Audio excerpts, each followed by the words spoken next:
no es lo mismo si yo me encuentro un paciente con un terreno limpio a un paciente con un terreno no propicio.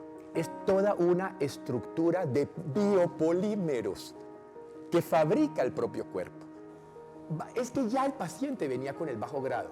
Cuando tú le metiste el biopolímero, lo reventaste. Entonces, utilizamos algo supremamente importante que es el sistema linfático.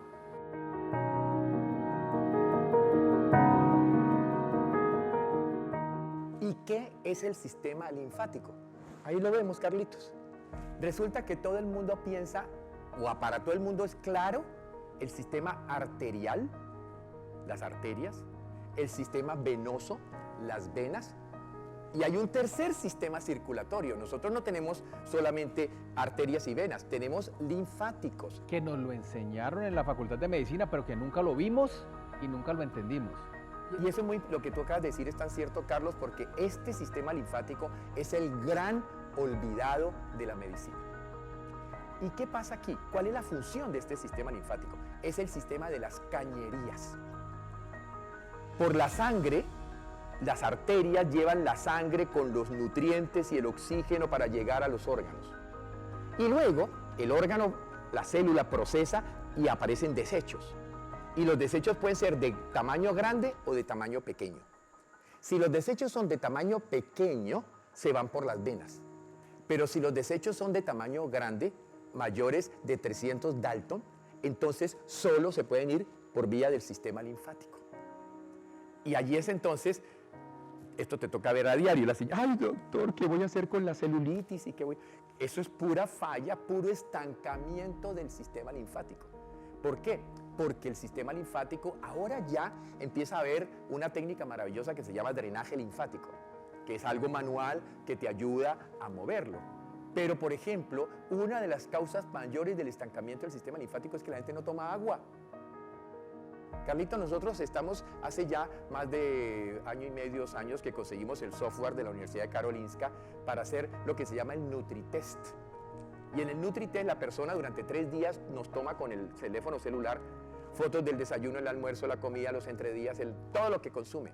Te podría decir que casi el 80% de la gente está absolutamente por debajo de los requerimientos mínimos de agua.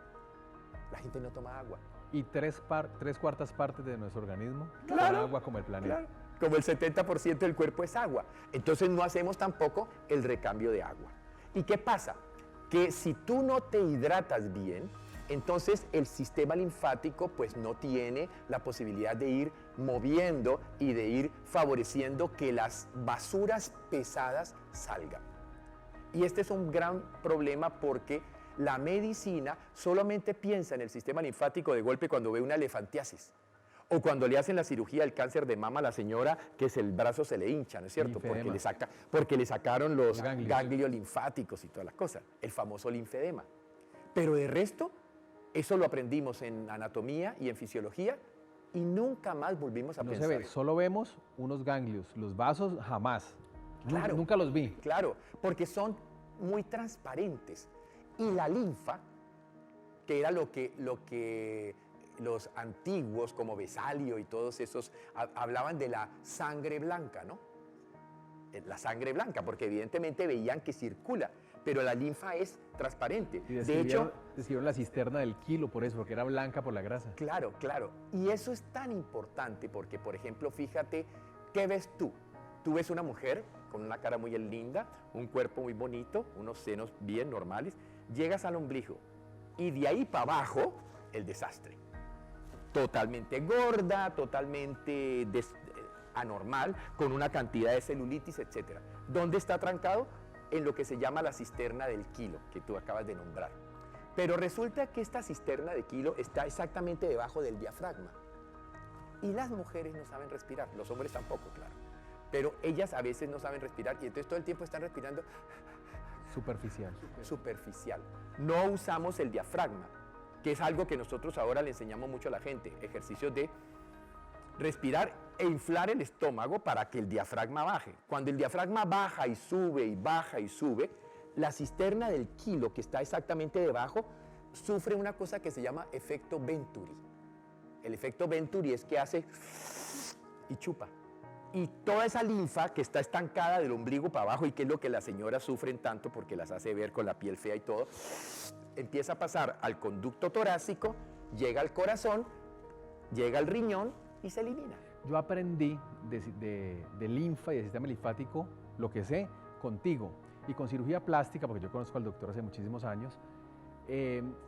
Estudié en Brasil, hay una universidad en el estado de Sao Paulo, en Ribeirão Preto, donde hay dos doctores, Godoy y Godoy, que ellos tienen una técnica específica, tiene una cantidad de investigaciones, drenaje linfático para linfedema congénito. Claro. Cuando yo llegué a Cali, el primero que visité en Colombia fue a mi querido al doctor Arturo Virne, cuando llegué hace 10 años a Cali. Las pacientes me decían que gritaban cuando le hacían los drenajes linfáticos, las hacían gritar del dolor. Y en Brasil el drenaje linfático se hace como un masaje suave, las pacientes se duermen, se relajan. Y entonces allá estos doctores Godoy y Godoy desarrollaron una maniobra que es un estímulo neurológico sobre el sistema linfático en esta parte, donde solo con un pequeño movimiento, parecida a la maniobra del glomo carotidio, estimulan todo el sistema. Entonces una maniobra que le enseñan a poblaciones económicamente carentes para que se hagan sus drenajes en casa, los que tienen el linfedema en miembros inferiores, y esto es interesantísima. Eso es muy lindo porque entonces el effleurage, que se hace tanto aquí en las ingles como acá arriba, ayuda a que esa linfa se mueva.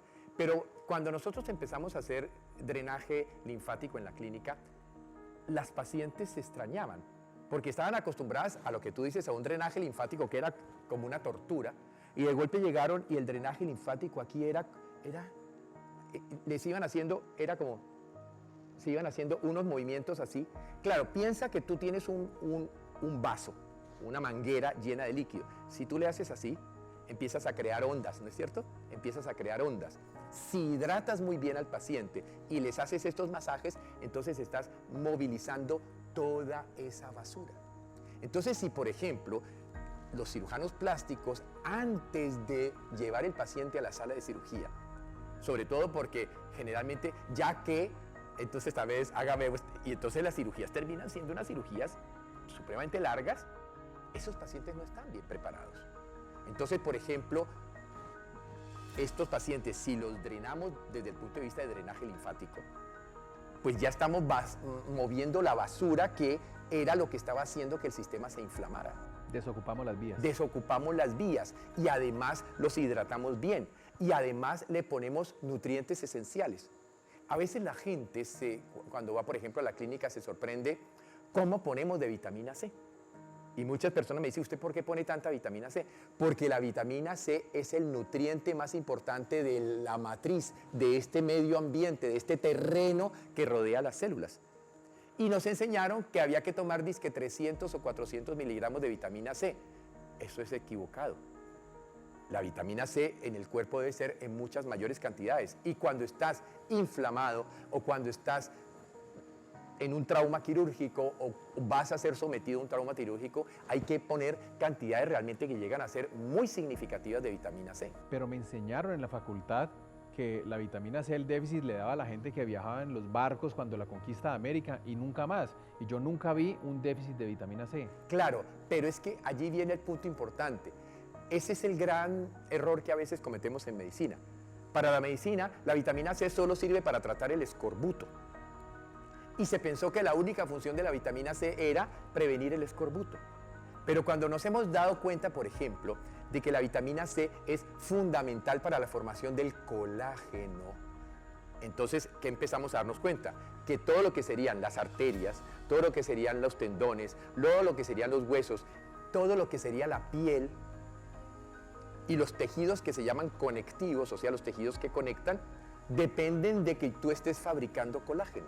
Ese tejido conectivo, doctor, va desde la piel hasta el núcleo de la célula. Todo. Hay un esqueleto grande, mediano, chiquito y muy pequeñito. Claro, porque tú tienes la matriz extracelular, la matriz intracelular y la matriz intranuclear. Y necesitas vitamina C para crear todo esto. La otra cosa fue cuando se empezaron a dar cuenta de que la vitamina C no se usa por igual en todas partes. Los leucocitos, o sea, los glóbulos blancos, las glándulas suprarrenales, que realmente se deberían llamar adrenales, y el cerebro son los grandes consumidores de vitamina C. Son lo que se llaman órganos primarios. Entonces, si tú apenas consumes vitamina C, o te toman los 300 o 400 miligramos de vitamina C, pues estos tres se van a quedar con eso. Y luego los órganos metabólicos, el hígado, el páncreas, el vaso, los riñones, etcétera, etcétera, esos son los secundarios, pues esos, lo que quede de vitamina C se lo comen. Y los terciarios, entre los cuales tenemos a la piel, el pelo, las uñas, lo que se llama en medicina las fanéreas, esos casi nunca les llega. Y de hecho, ¿qué es lo que vemos típicamente? Que le pusimos a la señora, por ejemplo, o al señor, le pusimos un suero de vitamina C para cualquier cosa, algo metabólico, lo que fuera, y sobre todo a las señoras, ay doctor, que la piel, que el pelo, que las uñas se me han mejorado. Claro, porque cuando tú pones un suero que contenga, por ejemplo, 12.5 gramos de vitamina C, le llegó vitamina C a todo el mundo. Y estos órganos terciarios, pelo, piel, fanéreas, uñas, toda esa cosa, por primera vez están recibiendo cantidades significativas para hacer su reconstrucción de colágeno, para fabricar todos estos componentes fibrilares que se llaman. Entonces, el punto solo por el lado del colágeno, pero además, por ejemplo, los neurotransmisores necesitan vitamina C. Hay tantas acciones de la vitamina C que eso se le puso un nombre que se llama pleiotrópico. Pleiotropismo o pleiotrópico en medicina quiere decir que sirve para muchas cosas diferentes al mismo tiempo. Y el transportador GLUT es el transportador de la glucosa. Por eso, todas esas gomitas que las mamás les compran a los niños de vitamina C con dulce no sirven para nada. Y algunas pastillas efervescentes que hay por ahí que son dulces tampoco sirven para nada. La vitamina C no puede tener azúcar porque es su competidor por la puerta de entrada. Ese es un aspecto importante. Si tú miras muchas de las enfermedades que tienen los diabéticos, la neuropatía, la retinopatía, la nefropatía, etcétera, son enfermedades en las cuales la vitamina C es importantísima. ¿Para qué? Para la reestructuración. Entonces, la vitamina C es un elemento fundamental para la construcción y estructura global de todos los órganos del cuerpo. Por ejemplo, fíjate un error que cometemos muchas veces. Los cítricos tienen vitamina C, claro. Entonces tomémonos un vasado de jugo de naranja. Cuando tú empiezas a hacer un vasado de jugo de naranja, una naranja, 2 naranjas, 3 naranjas, 4 naranjas, 5 naranjas, para un buen vaso de jugo de naranja, allí ya hay un montonón de azúcar. Entonces ya no es tan buena. En cambio, lo que yo le digo a la gente, arranque a comerse la naranja, te come la primera, te come la segunda, ya la tercera va entrando en contravía y la cuarta no entra. O sea, fíjate la diferencia de comerte un jugo de naranja o comerte la naranja con su fibra y con sus componentes que realmente son protectores y que sirven para muchas otras cosas y no solamente pensando en la vitamina C. Pero el punto más importante, ¿por qué la gente está tan carente de vitamina C?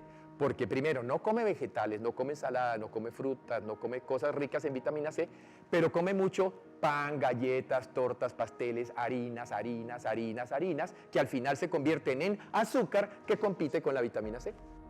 Bárbaro.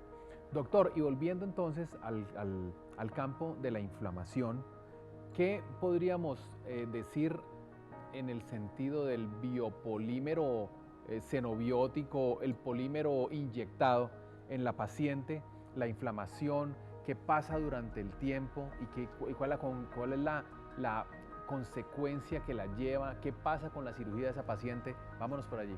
Claro, el punto crítico, Carlos, aquí ¿cuál es? Que normalmente el cuerpo está diseñado para hacer inflamación aguda, que debe durar 15 días. O sea, a los 15 días de tu cirugía, la paciente casi está normal.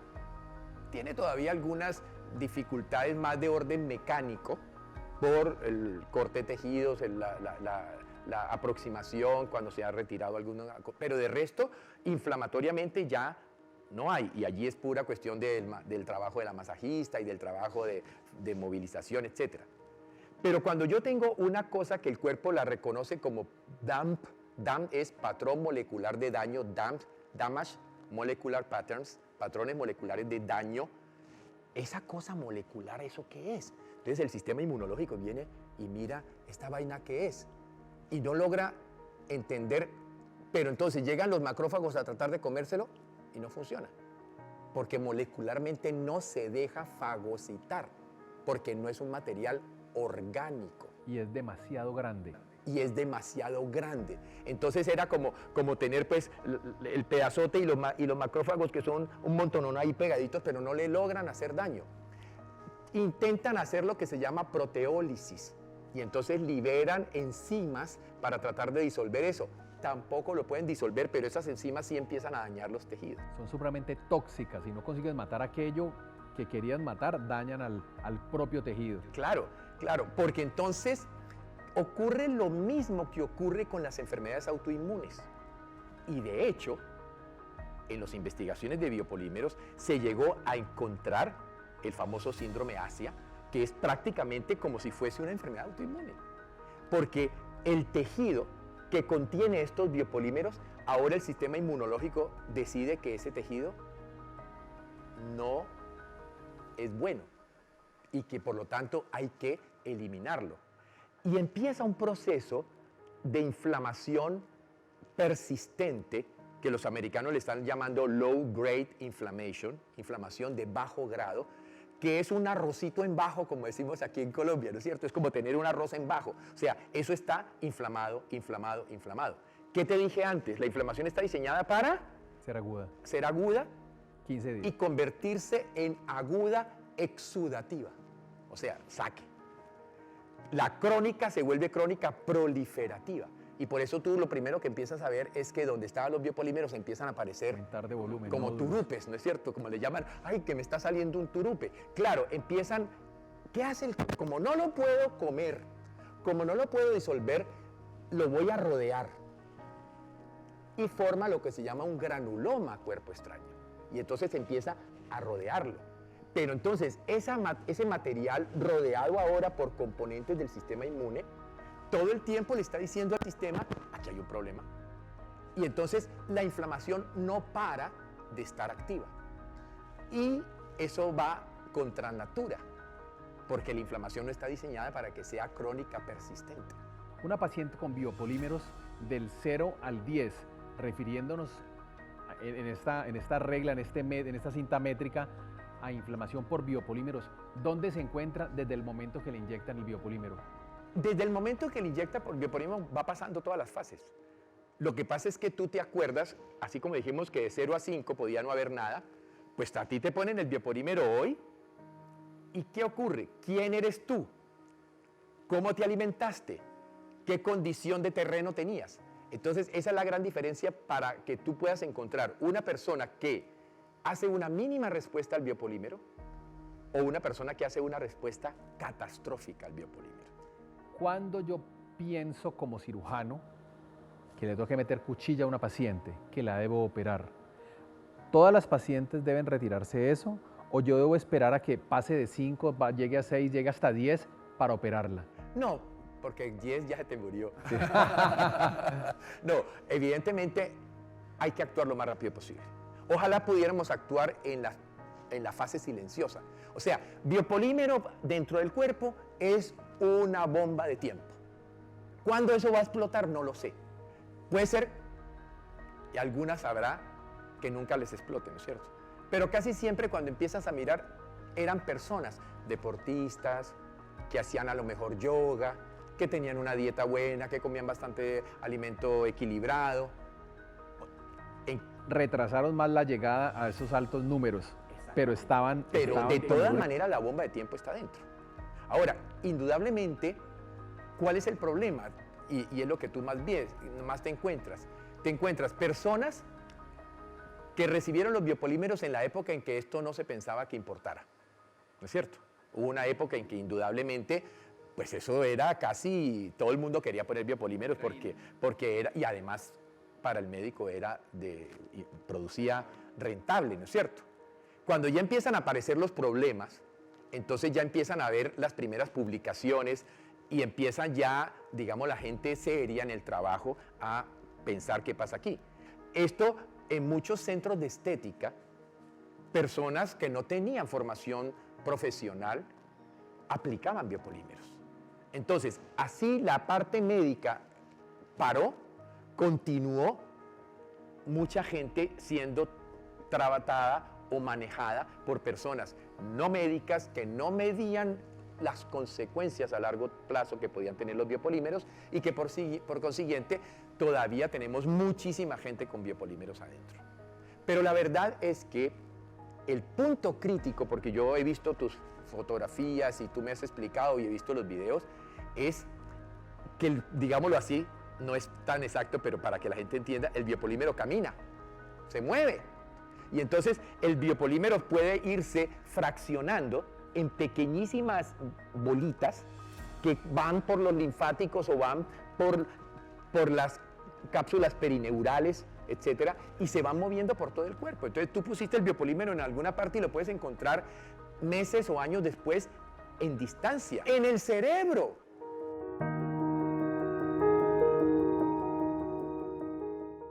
Tuvimos una paciente recientemente, le inyectaron biopolímeros 11 años atrás y encontraron con algunos exámenes que tenía el 70% de ambos pulmones comprometido. Cada ser humano es único. Cada ser humano es único y cada tratamiento debe ser individual.